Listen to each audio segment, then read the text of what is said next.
여러분 안녕하십니까. 세상과 교회의 다양한 이슈를 다루는 시간 레디온 진행을 맡은 이용렬입니다. 인사드리겠습니다. 가을인가 싶더니 또 갑자기 날씨가 추워졌습니다. 감기 유의하시고요. 오늘 레디온에서는 기독교의 시선으로 문화를 해석해보는 문화 인사이트가 있습니다. 가을하면 그래도 수학의 계절, 감사의 계절인 만큼 추수감사절을 보내는 교회마다 감사와 나눔의 행사들이 많다고 하는데요. 이 소식 잠시 후에 들어보도록 하겠습니다. 또 많은 사람들이 인생을 어떻게 하면 잘 살 수 있을까 고민합니다. 그렇다면 그리스도인으로서는 어떻게 사는 것이 잘 사는 것일까요? 오늘 온전한 인터뷰에서는 이 세상을 살아가는 신앙인들이 갖는 고민과 질문들에 대해 답해 주실 분을 초대했는데요. 잠시 후에 자세한 이야기 나눠보도록 하겠습니다. 자, 그럼 먼저 한 주간의 교계 뉴스를 정리해 드리도록 하겠습니다. 뉴스 이슈 국민일보의 박용미 기자가 자리했습니다. 어서 오세요. 안녕하세요. 국민일보 박용미 기자입니다. 네, 자 오늘 전해주실 소식은요. 네, 이 한국교회의 러시아 선교는 대한민국이 러시아와 수교를 맺은 1990년부터 시작이 됐는데요. 네. 이후 한국교회는 두 차례에 걸쳐 러시아로 된 찬송가를 만들고 현재 배포를 했습니다. 네. 하지만 그 후에는 새로운 찬송가가 나오지 않아서 이 러시아 성도들이 큰 어려움을 겪었는데요. 네. 이 소식을 들은 서울의 한 교회가 찬송가 2,000권을 만들어 러시아에 선물을 했습니다. 네. 늘사랑교회가 러시아에 특별한 사랑을 보내게 된 이야기 전해드리겠습니다. 네.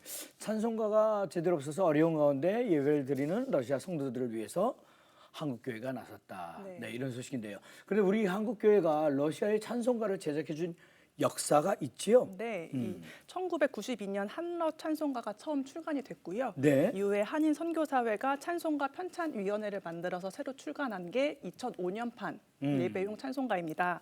예배용 찬송가는 2012년까지 약 7만 권이 배포가 됐는데 네. 그 이후에는 개정은커녕 재판을 찍는 것도 어려웠다고 합니다. 네네. 그래서 러시아 교인들이 이 중간중간 페이지가 사라진 낡은 찬송가를 구해서 복사를 해서 사용을 하든지 네. 아니면 검증받지 못한 복음성가를 예배 시간에 쓸 수밖에 없었다고 합니다. 네. 그런데 이러한 소식들을 들은 늘 사랑교회가 성도들의 헌금으로 찬송가를 만들었다는 소식인데 교회가 찬송가를 만든다는 게 그렇게 뭐 쉬운 일은 아닐 거라고 생각이 됩니다만. 네, 다행히 늘사랑교회 음악 목사로 사역하는 김성식 목사님이 네. 당시 예배용 찬송가를 만들었던 찬송가 편찬위원회 위원이었습니다. 네. 그래서 덕분에 준비가 차근차근 진행이 됐는데요. 네.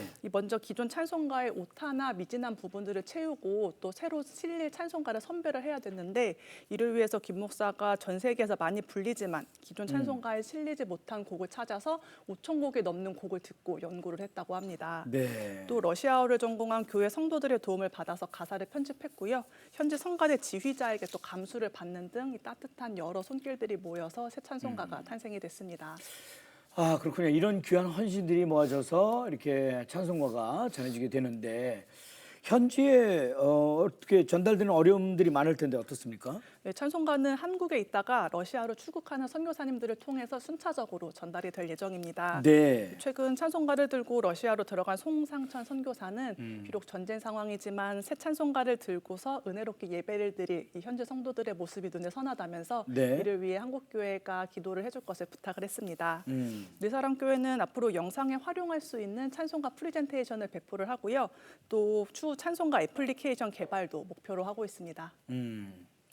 곧 러시아의 새 찬송가가 이렇게 전해질 텐데 네, 하나님의 높은 아름다운 찬송이 러시아에 널리 울려 퍼지길 기대하겠습니다. 네, 다음 소식은요. 네, 안타까운 소식 전해드려야 할 것 같은데요. 이 한국 기독 의료계의 큰 별이었던 박상은 안양 샘병원 미션 원장이 하나님 품에 안겼습니다. 네. 이 박 원장은 최근 베트남으로 의료 선교를 떠났다가 현지에서 쓰러진 후에 깨어나지 못했다고 하는데요.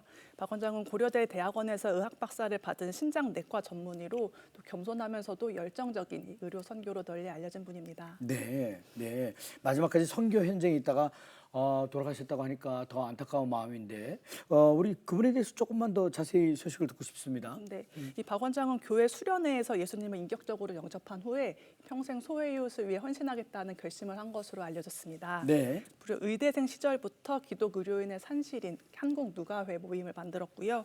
의사가 된 후에는 부산에 내려가서 고신대 보건병원에서 근무를 했는데요. 네네. 그곳이 한국의 슈바이처로 불리는 장기려 박사님이 세운 병원이기 때문이었습니다. 이후에 미국에 건너가서 이 생명 윤리와 전인 치유를 공부하기도 했습니다. 네네. 기독교 병원이죠. 안양샘병원에서도 많은 사역을 하셨죠? 네, 맞습니다. 2000년에 안양 샘병원에 부임한 박 원장은 네. 육체와 영혼 그리고 마음까지 치료하는 병원을 만들고자 노력을 많이 했는데요.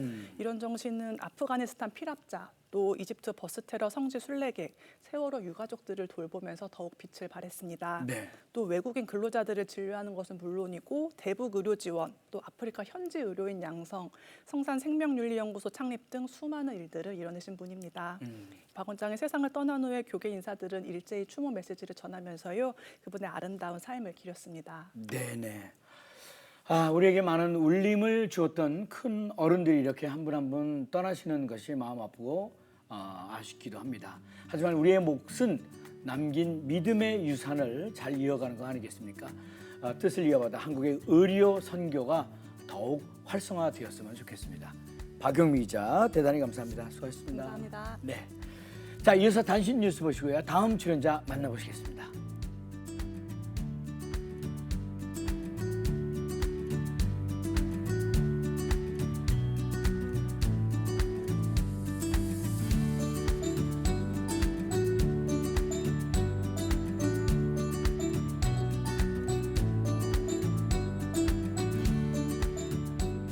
자, 이번 시간은 기독교의 시선으로 문화를 재해석해보는 문화 인사이트 시간입니다. 요즘 거리의 낙엽들을 밟으며 온몸으로 가을을 느끼시는 분들 많이 계실 것 같은데요. 가을은 결실을 얻는 감사의 계절이기도 하지요. 특별히 추수감사절을 맞이해서 많은 교회에서 감사 나눔의 행사들을 준비하고 있다고 해서 문화선교연구원의 백강훈 원장님과 함께 그 소식을 나눠보도록 하겠습니다. 어서 오세요, 원장님. 네, 안녕하십니까. 추수감사절 앞두고 여러 교회에서 추수의 기쁨과 감사를 어려운 이웃들과 이렇게 나누고 있다는 소식이 이렇게 들리는데요. 네, 어떻습니까? 네, 맞습니다. 네. 우리 한국교회 굳이 3대 절기라고 네네. 하자면 부활절, 성탄절 그리고 이제 지금 맞이하게 될 추수감사절이라고 할 수 있을 것 같아요. 추수감사절이라고 하면 우리 안에 있는 감사를 잘 표현하고 네. 또 그 감사의 마음을 잘 나누는 전통이 한국교회는 잘 지금 세워져 있는데요. 네네. 많은 교회들이 다양한 방식으로 이렇게 감사를 표현하고 있더라고요. 먼저 추수감사절 하면은 우리가 그 교회 앞에 강대상을 이렇게 잘 꾸미는 게 네네. 기억들이 있잖아요. 그렇죠. 보니까 어떤 교회에서는 그 강단을 꾸미는데 도시교회인데요. 협력하고 있는 농산어촌 교회에서 보내온 과일들을 네네. 직접 가져와서 음. 그 교회 강단을 꾸미는 네네. 섬기는 모습이 참 좋았고요.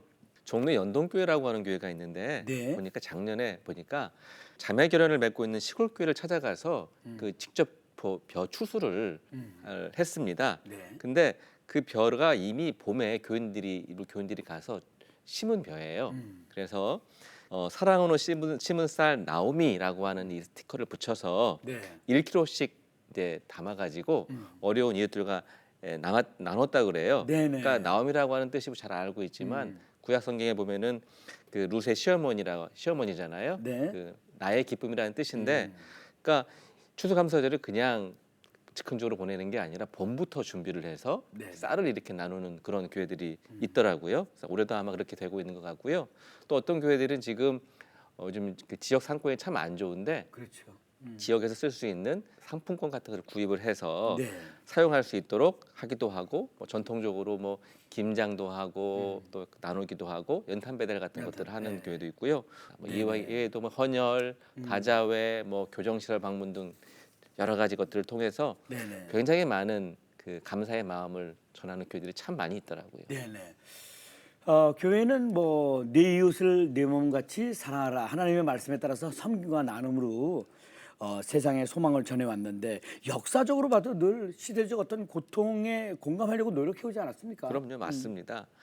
추수감사절이 역사적으로 보면 그 미국에 정착한 청교도들이 추수를 마친 후에 그 첫 감사의 마음을 네. 그 원주민들과 함께 나눴던 그게 바로 추수감사절의 기원이잖아요. 네네. 기독교 역사를 보면은 사실은 사회가 불안하고 핍박을 당할 때 많은 사람들이 핍박당할 때 교회가 참 큰 역할들을 많이 해왔거든요. 네.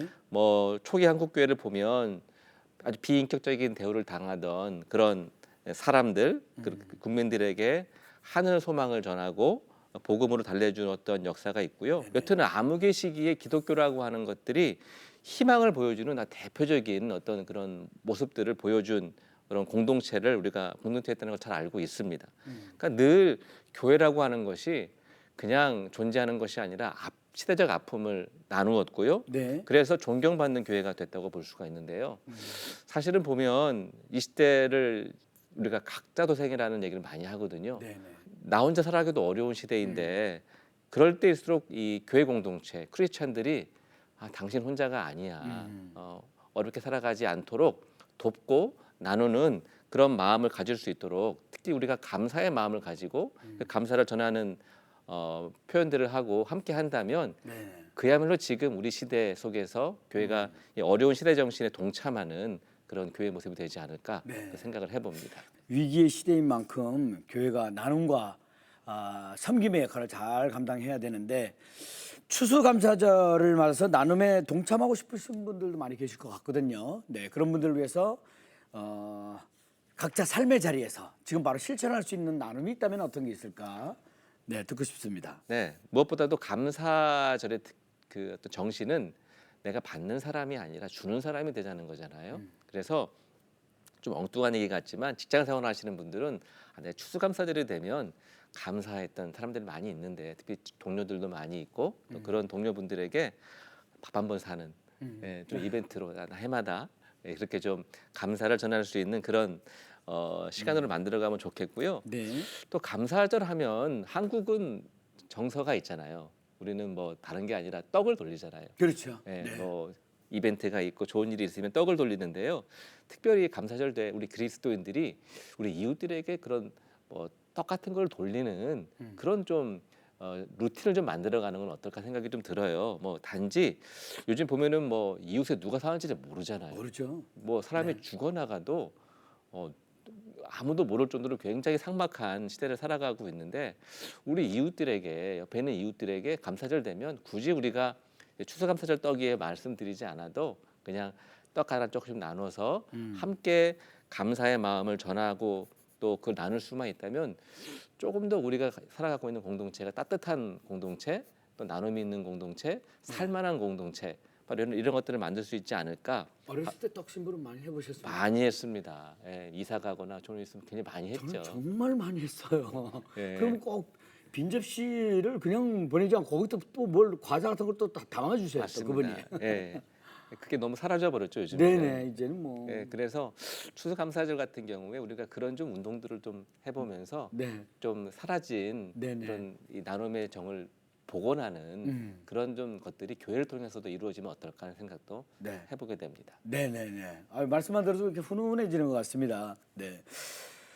정말 넘쳐도 좋은 유일한 한 가지가 바로 감사가 아닌가 싶습니다. 이 아름다운 계절에 충분히 감사를 나누는 여러분이 되시기 바라고요. 백광원 원장과는 여기서 인사 나누겠습니다. 수고하셨습니다. 대단히 감사합니다. 감사합니다. 네. 자, 이어서 온전한 인터뷰로 넘어갑니다.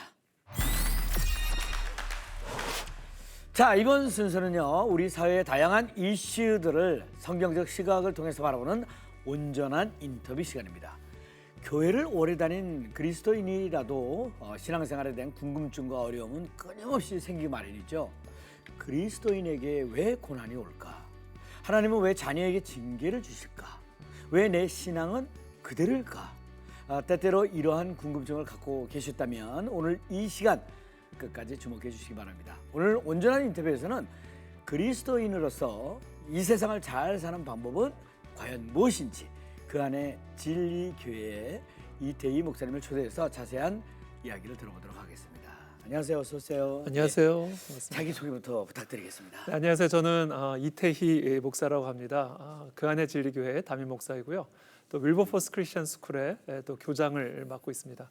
사실 저도 온누리교회에서 부목사로 활동을 하다가 네. 이렇게 개척을 하게 됐는데 아주 오랜만에 또 이렇게 온누리교회 오니까 네네. 너무 좋습니다. 네, 그렇군요. 네. 이태희 목사님 이력이 굉장히 특별하십니다. 목사님이면서 미국 변호사시라고 하셨어요. 네. 그죠? 네네. 미국 변호사만 해도 돈 많이 벌 텐데. 근데 어떻게 지금 한국에서 다시 이렇게 사역을 하시게 된 건가요? 저도 이제 온누리교회 아까 말씀드렸다시피 온누리교회에서 이제 쭉 사역을 하다가 네네. 제가 이제 세상에서 이제 세상이 이제 무식하게 말하면 무너져 내리고 있다. 네. 근데 우리는 교회 안에서 너무 행복하다. 이제 이런 느낌을 좀 받았어요. 그래서 네.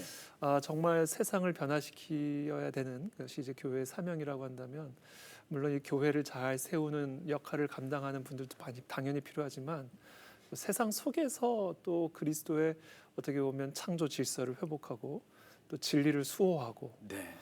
그래서 하나님의 영광을 드러내는 그런 쉽게 말하면 언더커버 목사, 겉으로는 변호사인데 속으로는 목사 그런 평신도 같은 선교사가 필요하지 않을까 이제 그런 마음의 도전이 제 안에 있었고요.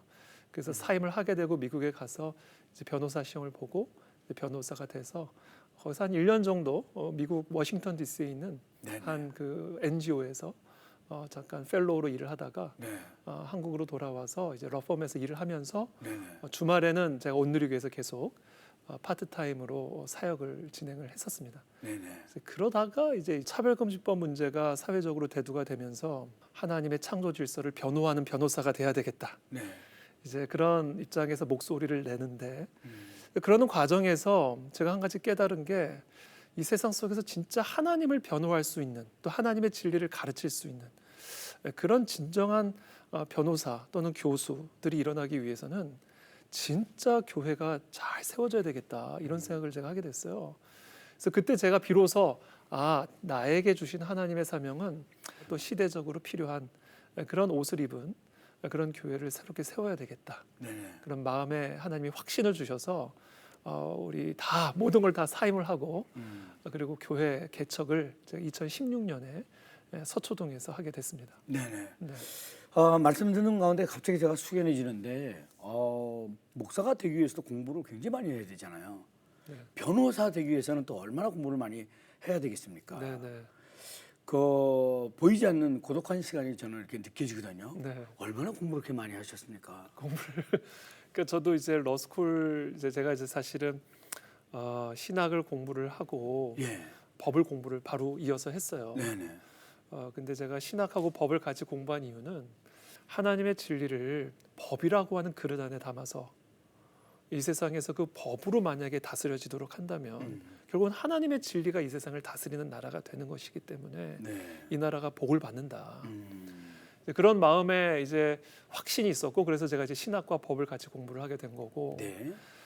그리고 나서 좀 말씀하신 것처럼 그래서 한 10년을 제가 신학과 법하고 이제 또 뭐 변호사 시험 준비까지 다 하면 약 한 뭐 그렇게 오랜 시간을 네네. 준비를 한 것 같아요. 최근에 그 이태희 목사님께서 쓰신 책 그리스도인으로 잘 사는 법이 이제 주목을 받고 있다고 합니다. 책 소개도 해주시고요. 이 책을 출간하게 된 이유도 좀 듣고 싶습니다. 네, 제가 네. 최근에 지난 7월에 네. 우리 두란노에서 이 그리스도인으로 잘 사는 법, 네네. 뭐 그잘법 이렇게도 부를 수가 있을 것 같은데요. 네네. 집사님께서도 해외 여행을 많이 다니시겠지만 우리가 비행기를 타면 뭐 퍼스트 클래스가 있고 뭐 비즈니스 클래스가 있고 또 이코노미 클래스가 있잖아요. 네.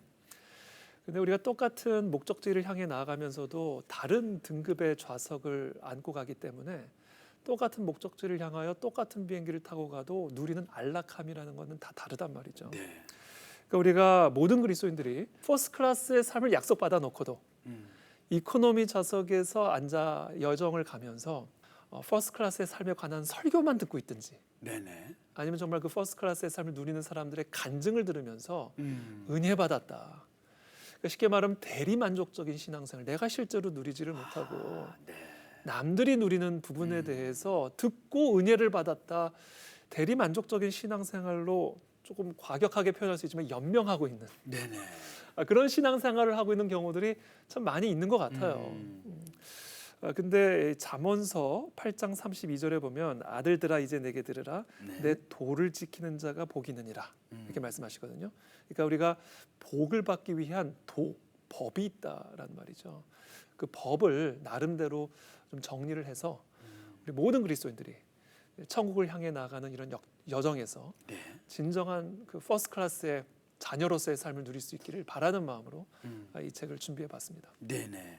그리스도인으로 잘 사는 법. 네. 네. 왠지 잘 살게 될 것 같다는 생각이 이렇게 들면서 책 제목처럼 그리스도인들이 신앙생활을 하면서 어떻게 살아가야 하는지에 대한 궁금증과 사실 어려움들을 가지게 됩니다. 네. 그죠? 네.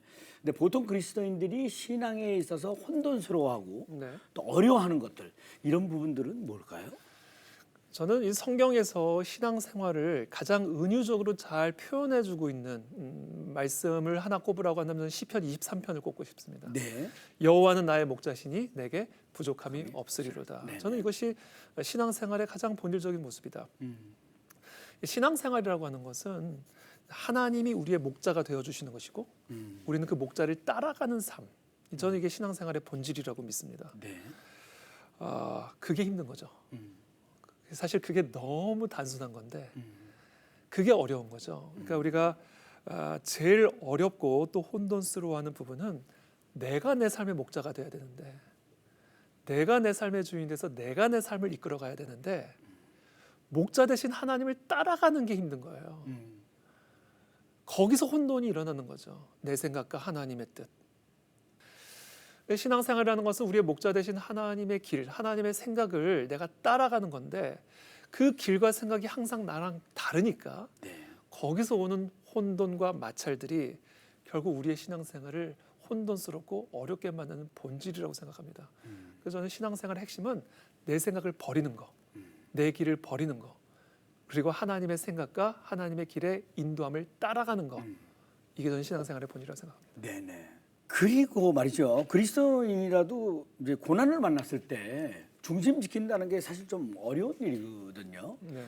혹시 목사님이 경험한 고난과 어떻게 그 고난을 벗어나셨는지 혹시 계시다면 실제 사례를 조금 네, 소개해 주십시오. 저는 뭐 고난 비교적 순탄한 하나님의 삶 은혜로 순탄한 삶을 살아왔지만 사실 고난 없는 삶이 없잖아요. 그렇죠. 특히 교회 개척하고 나서 네. 다양한 종류의 어려움들, 도전들을 또 정말 경험해보지 못했던 다양한 고통의 시간들을 보낸 적이 있는데 그 가운데서 하나님께서 제게 깨우쳐 주신 것이 있는데 네. 나는 빛도 짓고 어둠도 창조하며 나는 평안도 짓고 환란도 창조하나니 나는 여호와라 이 모든 일을 행하는 자니라 하였노라. 고난을 우리가 통과를 할 때 반드시 알아야 할 것은 모든 고난은 하나님의 명령으로 이루어지는 일이다. 이걸 우리가 반드시 알아야 됩니다. 하나님의 허락 없이는 공중에 나는 새 한 마리도 떨어지는 법이 없기 때문에 내 삶에 고난이 맺다 그것은 하나님이 허락하신 고난이다라는 걸 먼저 인정하는 게 제일 중요하다는 사실을 제가 경험을 했습니다. 그렇다면 하나님이 왜 우리에게 고난을 주실까? 크게 하나님이 우리에게 고난을 주시는 그 이유 또는 하나님이 우리에게 주신 고난의 종류는 크게 세 가지입니다. 첫 번째는 죄로 인한 고난이에요. 죄라고 하는 것은 하나님으로부터 멀어지는 것, 목자 대신 하나님으로부터 떨어져 나가는 것이 죄의 정의이기 때문에 그 목자 대신 하나님을 떨어져 나가는 순간 고난을 당하는 것은 필연적입니다. 네. 그래서 이것을 일종의 자해적인 고난이라고 말할 수 있어요. 그래서 모든 고난은 죄로 인한 고난. 첫 번째 종류고요. 그와 같은 고난을 만났다라고 분별이 되어진다면 회개해야 합니다. 그것을 제가 경험을 했고 두 번째 고난의 종류는 성장과 성숙을 위한 고난입니다. 모든 고난이 사실은 죄 때문인 건 아니에요. 만약에 모든 고난이 죄 때문이라고 한다면 가장 많이 고난을 당한 예수님이 죄 때문에 고난을 받은 건 아니잖아요. 성장과 성숙을 위한 고난을 하나님은 우리에게 허락하십니다. 마지막으로 고난, 하나님의 나라와 영광을 위해서 당하는 고난. 그래서 예수님의 말씀처럼 나로 말미암아 너희를 욕하고 박해하고 거짓으로 너희를 거슬러 모든 악한 말을 할 때는 너희에게 복이 있나니 기뻐하고 즐거워하라. 하나님의 나라와 영광을 위해서 받는 고난은 기뻐하고 즐거워함으로 통과하는 것. 이와 같은 고난의 세 가지 종류를 제가 제 나름대로의 삶에서의 고난을 통해서 받은 교훈이고 네. 경험입니다. 그 내용들을 제가 이 책에 잘 담아두었습니다. 네네 그렇군요. 네. 네. 또 이런 질문 한번 드려보고 싶습니다. 요즘 실제로 교회의 권위가 많이 낮아지게 되면서 네. 그리스도인으로서 핍박 이렇게 받게 될 때도 있거든요. 네. 성도로서 부정적인 교회에 대한 부분들을 어떻게 생각해야 하는지, 교회는 어떤 역할을 해야 하는지 이것도 이제 좀 중요할 것 같습니다만 어떻게 생각하시는지요? 그 교회의 연약함과 부족함 때문에 교회를 항상 정죄하거나 비판하는 입장에 서 있기보다는 우리를 더 많이 돌아보고 또 교회를 위해서 특별히 교회 지도자들을 위해서 항상 깨어서 중보하는 이 중보자의 자세가 너무나 필요하다. 저는 그렇게 생각을 합니다. 네. 그리고 사실 기본적으로 또 한 가지 우리 성도들이 알아야 할 사실은 초대교회 물론 허물이 많은 교회였지만 초대교회처럼 강한 교회도 없었죠. 근데 초대교회만큼 강력한 박해를 받았던 교회도 없습니다. 네. 한편으로는 정말 우리의 죄, 그러니까 교회로 교회의 연약함으로 반영이 된다는 사실을 기억하고 우리가 항상 회개하고 교회를 위해서 항상 중보하면서 동시에 교회는 언제나 세상의 미움과 박해와 정죄를 받게 되었음을 알고 우리가 이 세상과 또 어떻게 보면 갈등, 또 영적 전쟁에서 교회가 견고하게 세워져서 하나님의 사명을 끝까지 감당할 수 있도록 우리가 함께 기도하는 그런 자세가 저는 필요하다 그렇게 생각합니다. 네네. 신앙인으로서의 고민이라면 뭐 여러 가지가 있겠지만 변화와 성장이었고 항상 같은 자리에 머무는 것 같아서 고민할 때가 좀 많이 있거든요. 네, 더 나은 그 그리스도인으로서 성장하고 잘 살기 위한 신앙생활의 어떤 루틴 같은 게 있다면 좀 네. 듣고 싶습니다. 저는 이제 더 나은 그리스도인이란 무엇일까, 누구일까, 어떻게 정의를 내릴까? 그럼 뭐 사람마다 다양하게 정의를 내릴 수가 있겠지만 저는 더 나은 그리스도인이라고 한다면 저는 항상 마음속에 하나님을 향한 경건한 두려움을 갖고 살아가는 사람이라고 저는 정의를 내리고 싶습니다. 네. 그것이 더 나은 그리스도인, 성숙한 그리스도인 이유는 모든 주권은 하나님에게 속했기 때문이에요.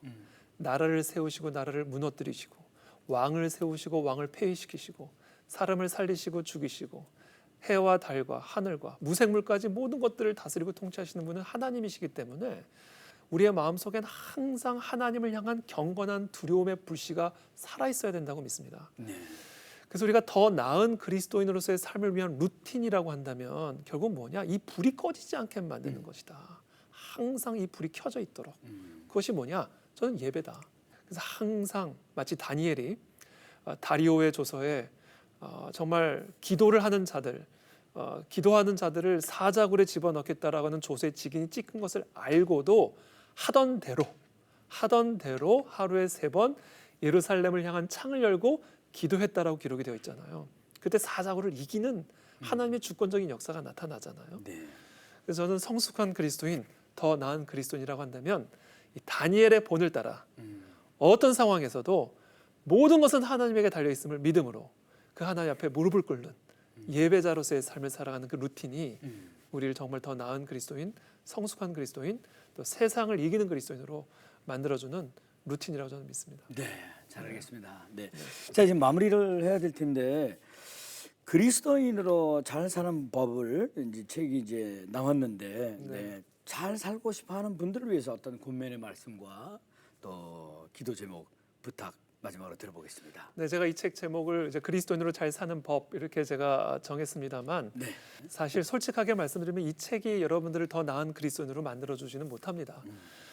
제가 이 책을 통해서 이루고자 하는 제 목표는 이 책을 읽은 분들이 다시 성경책으로 돌아오기를 바라는 것이고 또 이 책을 읽은 분들이 다시금 기도의 자리로 돌아오게 되어서 우리의 목자 되시는 예수 그리스도의 음성을 청종하고 네. 그래서 정말 복이 있는 자의 자리로 돌아가게 되는 거. 그래서 하나님께서 하나님의 자녀들에게 약속하신 그런 복된 퍼스트 클래스의 삶을 살아가기를 바라는 마음으로 제가 이 책을 썼습니다. 그래서 그것이 또 저의 기도이기도 하고요, 바람이기도 합니다. 그래서 아무쪼록 하여튼 이 책을 읽으시고 많은 분들이 다시 한번 말씀의 자리, 기도의 자리, 예배자의 자리로 돌아올 수 있게 되기를 바랍니다. 감사합니다. 네. 더 나은 그리스도인으로 잘 사는 방법에 대해 우리가 얼마나 고민을 해왔었나 생각해보는 그런 시간이었습니다. 우리가 주님의 뜻을 얼마나 깨닫고 행하는지에 따라 우리가 그리스도 안에서 누리게 되는 축복의 정도가 달라질 수 있음을 다시금 깨닫게 된 것 같습니다. 이를 위해 날마다 말씀과 기도의 자리로 나아가는 우리 모두가 되기를 간절히 소망합니다.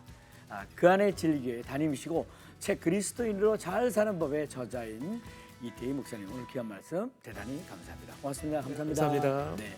자, 레디온 오늘 준비한 소식은 여기까지입니다. 저는 다음 시간에 다시 인사드리겠습니다. 대단히 감사합니다.